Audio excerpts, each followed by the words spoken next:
This last tactic, all right, is called the silence. And if you're like me, you struggle to be silent. Be silent. And then the other person has to respond. So when I'm rug shopping, my husband and I have learned that when I get quiet, he needs to be quiet too. And when he's quiet, we are more powerful together. And that means the other person, the salesperson, has to start talking. But make sure your partner's in with you, because if he's not, or she is not, then you will start to have some problems because they will start filling that silence. So that's a whole nother topic, working with somebody else when you negotiate. But for now, just be aware that silence is extremely powerful. I highly recommend it. What I'd like to do now is open it up for questions. Chris, I'd love to hear what our listeners have to say. Sure, Carol, great topic. Do you have a bargaining style that is your favorite? My bargaining style tends to be cooperative in nature, and I am also extremely assertive. So I'll tell people exactly what I'm thinking, and I'll lay it out for them. I try to get them on board with me, so I have to stop and listen, and listening is extremely important. Sounds good. How about any book recommendations? Thinking of getting to yes or getting past no. Do you like any of those? Absolutely. There's tons of books out there, and I'll be happy to post a slide. Actually, I have it available on my website. Let me go to my website. I see that we're almost out of time. www.prahinsky.com, and under resources, there's a list of books. So I have a list of all the negotiation books that I recommend. Love it. Some of the things that happen with fear is that there are triggers, new and unknown situations. You have that fear of a new place where you're speaking, and that's what's going to make you more fearful. Then there's the risk of failure. Sometimes you remember what happened when you were a child and you don't want to get in front of an audience again. Then there's the thought of being made to feel silly or laughed at by a crowd. And of course, there's the boring speaker. Have you ever gone to a presentation where the speaker put people to sleep? Have you ever been that speaker? What I'd like to talk to you today is about how you can beat fear at its own game. And I'd like for you to join in a little game yourself. And I'm going to call on Trisha, Jim K, Hyan, Glinda, and Angie. If you would play with me and put your answers into the chat, we'll get to you. Here we go. The play Family Feud. Come along with me.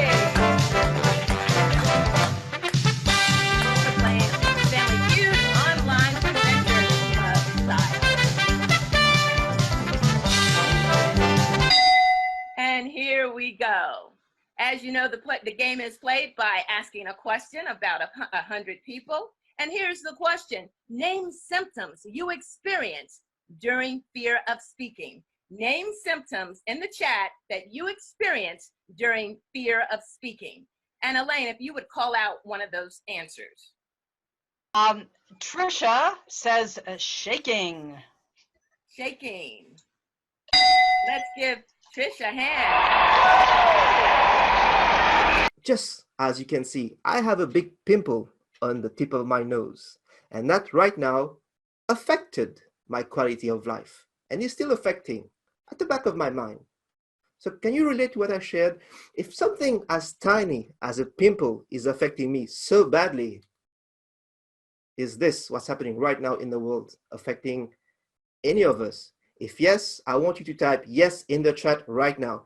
If what's happening right now in the world, whether you're isolated or practicing social distancing, if it's affecting you, please type a big yes right now.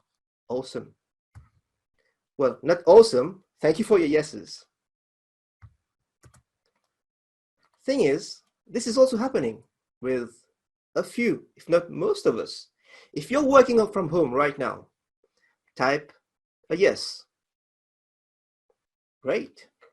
And if you have the blessing of God to have kids in your life, and if you see yourselves in one of those two pictures, tap a big yes. Because yes, we do enjoy the moments with the kids, but at the same time, it's a big challenge to juggle kids and work. And type a big yes if at the moment you are not able to visit your on-site meetings. Type a yes, yes, yes 3 times if you're missing the experience of your on-site meetings. Guess what? I'm not sure, but I think what I'm sharing, I am sure it's for everyone here. Whether you're a member thinking about renewing or a guest thinking, sitting on the fence, should I join? Should I not join this club? What is this club? This club, where you are right now, my dear friends, my fellow Toastmasters, is online presenters, where we improve our skills at online seminars and online events. And here's the best part. You have members here from the 5 continents. I counted.